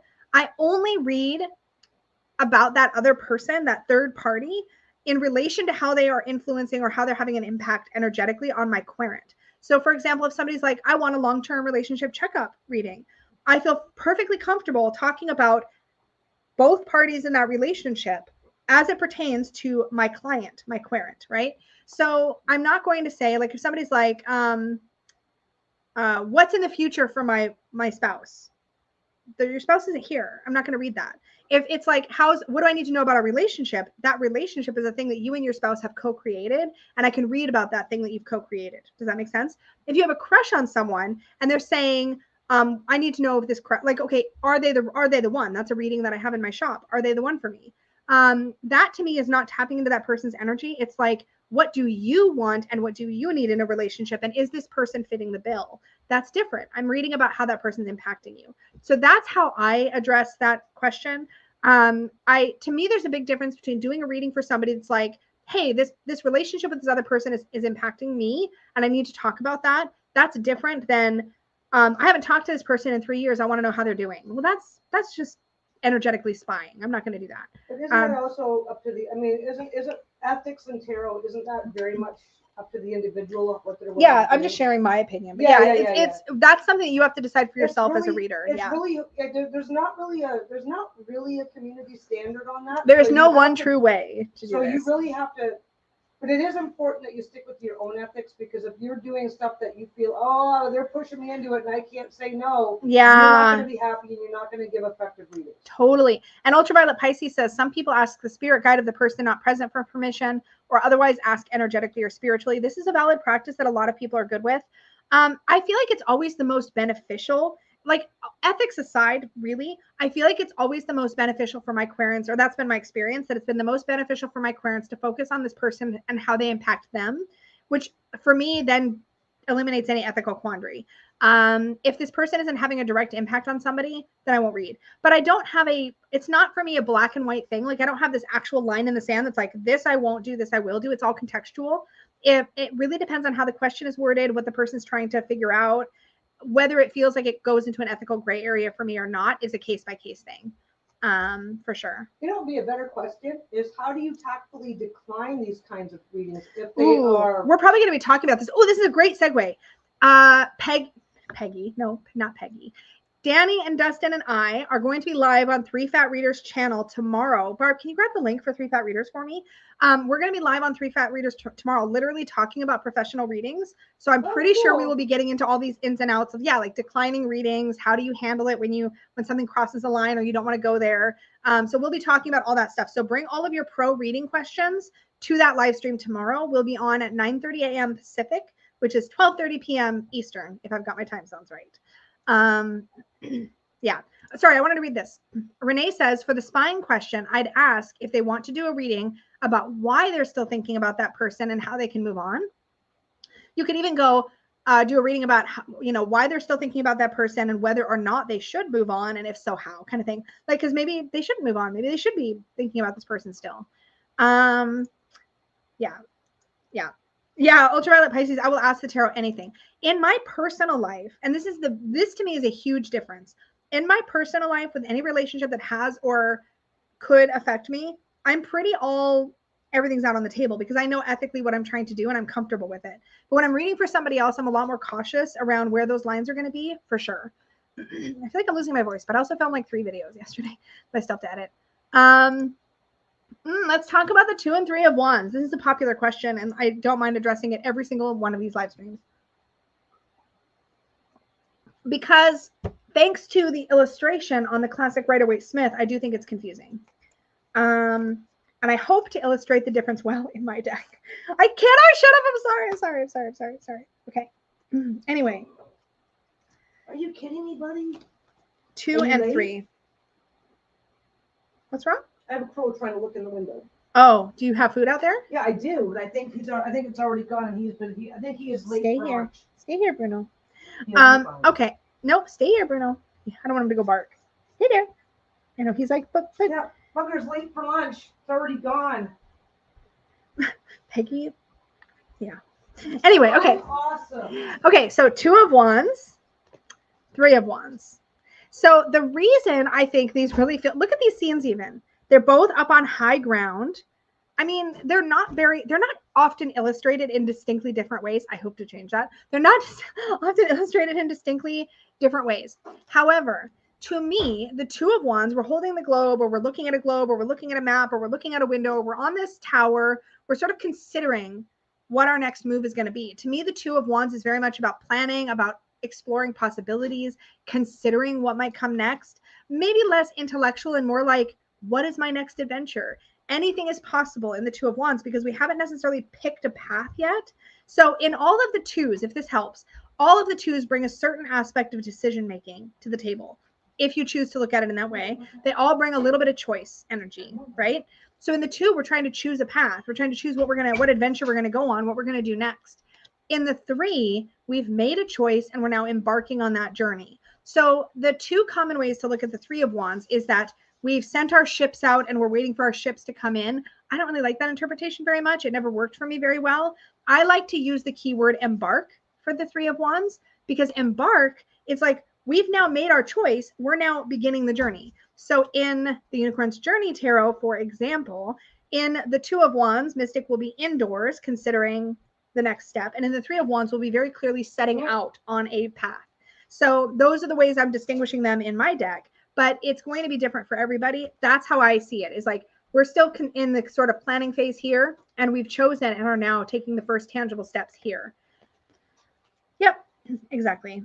Yep, 3 of Wands is taking action. 2 of Wands is planning stage. Exactly. Yeah. And once that sort of sits, once you find a way to look at that works for you, you'll be able to distinguish them very, very, very easy. Yeah. Okay, so that was all the questions I starred. So if I missed yours, you have a few minutes now to repost it while I chit chat with people and look at comments that I may have missed. And we can address any last minute questions. But I'm going to scroll up and take a look at chat because I miss a lot of chat in these because I'm talking a lot. Thank you for posting the 3 Fat Readers live stream link tomorrow, Barb. That's going to be really fun chat. We talked last month about future casting and reading predictively and all that stuff. It was a really good chat. So if you missed last month's, I definitely encourage you to go back and watch it for sure. Yeah. Ooh. I'm just scrolling up to see what I may have missed. Yeah, I agree that ethics are very personal. Exactly. Nobody should be telling you what ethics you must use. Like, you know, like obviously don't murder people. Yeah, like there's certain, like, I think universal ethics, but beyond that, the more specifics, the nitty gritty, that's a personal thing. That's another one. They've already eaten. They're fine. I'm not running in and out all day. I'm sorry, excuse me. Marie says, I've never heard of this tip before. You can open Word and turn on the microphone function. I already got that. And then Word will write whatever it hears. Then you can watch these videos and Word will write what is said. And then you can have a transcript for people to read. That is a very handy tip. That's a very handy tip. There's usually closed captioning, but sometimes it doesn't work live. It does sometimes though, and I don't know what the difference is, but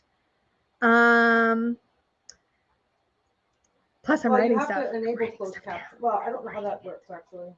I'm writing it. Anyway, let's see. I'm just scrolling. Yeah, you got to get the Tao Oracle, Marlena. Jeez, get it done, man. Okay. All right. What have I missed? Okay.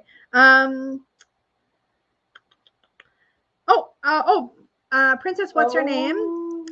Would you mind going over the difference between 2 of Wands versus 2 of Swords? Totally. Yeah, that would really help me in my process, Ultraviolet, because I'm really like drawing on all of my stuff. I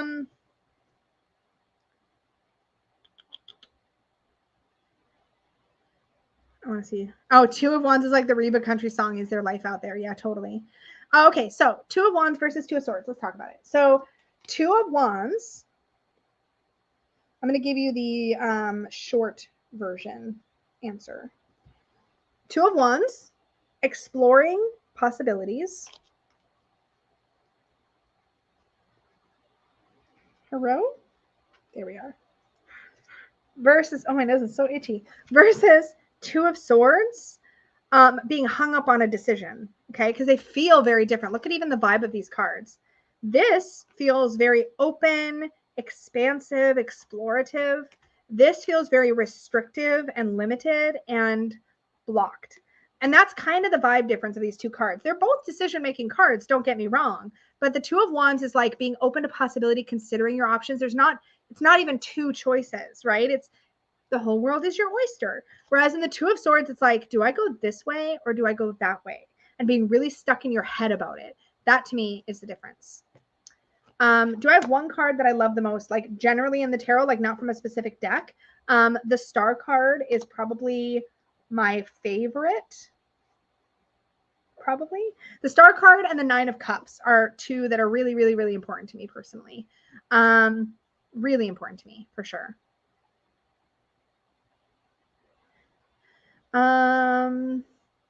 Thanks, Lily. Thank you, thank you, thank you. Oh my goodness. What is my favorite major arcana meaning-wise and my favorite look-wise? Hermit for meaning and Chariot for looks. Okay, so I would say for looks, I would say maybe Hermit for looks. They often are really comforting, beautiful cards to look at. Meaning-wise, it would probably be tied between Strength and the Star. Probably be tied between Strength and the Star. If I had to pick, I'd probably pick Strength. Excuse me, Strength. Because to me, Strength is a lot about harmonizing your relationship with yourself, the parts of your... Geez, Bruno is next to me just like flailing for belly rubs. I like the Eight of Cups. Yeah.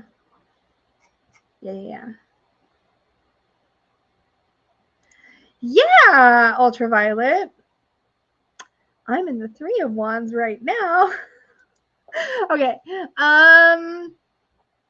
Yeah. Well, that Two of Wands is like, what am I going to do with this information in my head? More than, am I going to write a book or not? You know what I mean? Whereas Three of Wands is like, I'm doing the thing. What is the oldest deck I own? My Osho Zen would be the oldest one I own in the sense that like I've had it the longest, with the Soul Cards 1 and 2 combined deck being a close second. If you check out my 90s tarot tag VR that I did, you'll get to hear about the decks I've had the longest, for sure. Hello, PJ. Hello. So I'm hoping, if my voice holds up, I'm hoping to film a tarot deck update video later to put up on the channel in the next week or two. So I will try to get that done so you guys have all the updates of where we're at. But the places to have the best updates, so the place to have the quintessential place to be if you want updates on my deck is at unicornsjourneytarot.com. You can sign up for the newsletter. I am trying to send them more often. I've only sent 2 so far. I'm going to try to send one about every 2 weeks or so, with some new card art, any updates, that kind of thing. So I'm trying to get in a habit of doing that. But that is, if you want to see card art previews, that's like the definite place to go. And other updates about how we're going. The Kickstarter won't go for the deck until all of the art is done. So we've got a little ways to go, but Francesca and I are cooking. We're cooking. It's going really well. And other updates. Peggy's sale is on, so check out her Cyber Week sale and get 20% off everything. I'm trying to think if there's anything else. Till the end of the month. Any other updatey things? Because I'm wrapping up for sure. I can't think of anything else right this minute. My deck collection is underway, thus the voice. You did get here in the end, PJ. Yes, you did. I'm sorry. But lots to watch back. I've been on for almost 2 hours now, so we are definitely wrapping up. And this goober is like having a whole mood. Look at this. He's like, hi, pet me, love me. Pet me, love me. But then if I pet him and love him, he squirms. Hi, Squirm. Hey, Squirm. He's like, no, I want belly rubs. What are you doing? What are you doing? He's such a goober. He just lets me hold him any which way. What are you doing? Oh, I picked up his foot and started licking it. All right. Okay, Bruno. I'm literally covered now in Bruno hair because I chose to, look at this, I chose to wear black. This is what happens when you cuddle the Bruno. Hi, buddy. All right, so I think Peggy and I are going to go grab some lunch, maybe take these guys somewhere. I'm starving. I'm dying over here. Peggy apparently forgot how to get to the fridge. So I had an apple earlier. It was the size of my head. I've had no food. I had coffee. That's not my problem. All right, if you have not yet, please click the like button. And if you watch this later, feel free to drop your comments, your tidbits, your little snippets down below.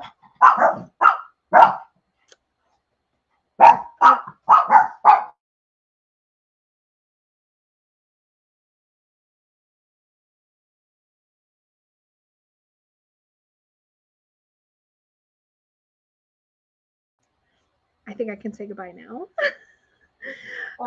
You turn this volume off. They were saying bye. They heard plenty of the buys. Yeah, what is that dog saying? They saw SQ outside. We can't even say the word. SQUIRREL is the because thing. If we say it, they start looking for it and barking. Bye, everybody. Thanks for hanging out. All the good wishes and good things. I'll have another video out on Tuesday for you where I'm going to buy a deck because that's fun. Okay. Bye. Bye, everybody.